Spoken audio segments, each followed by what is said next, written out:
presence of U.S. Secretary of Trade Representative. We had the Assistant Economic Minister consultation with the U.S. Trade Representative, and now, of course, the President of the U.S. Secretary of State, and now, of course, the Honorable U.S. Secretary of War that participated in this series of meetings here in KL. We value the role of the United States. We value our cooperation.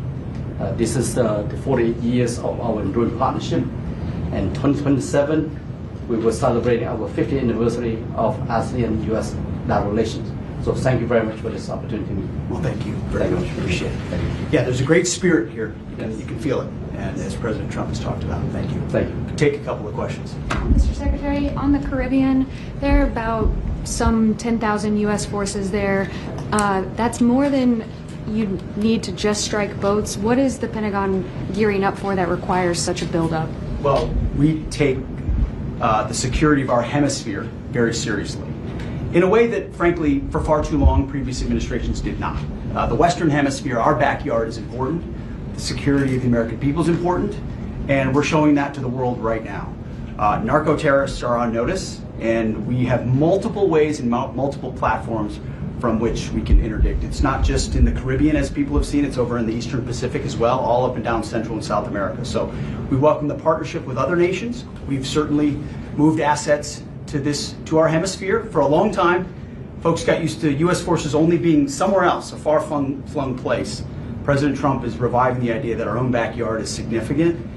We've allowed the poisoning of the American people for far too long. It's frankly self-defense.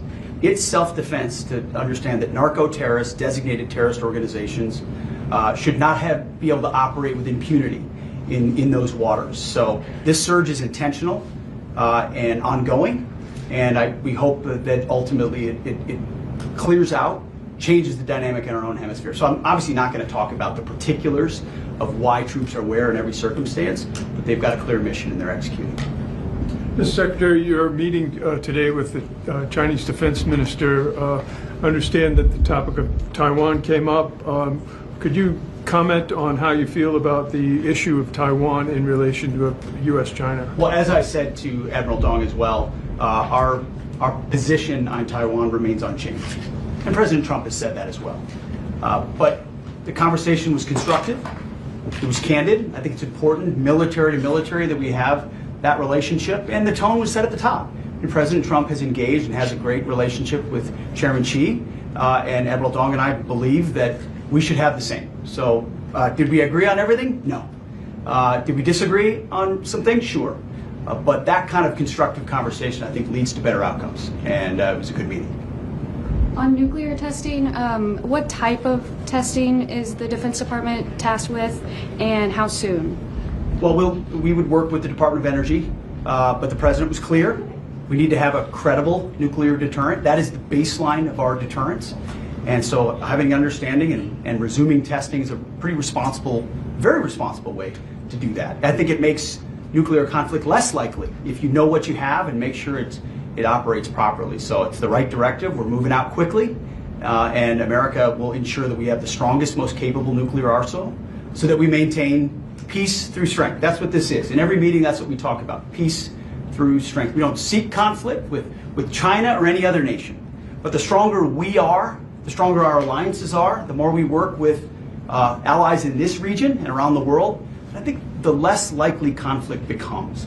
And that's the kind of leadership this part of the world's been looking for a long time. I mean, President Trump talks about a year ago we were a dead country, and he's right.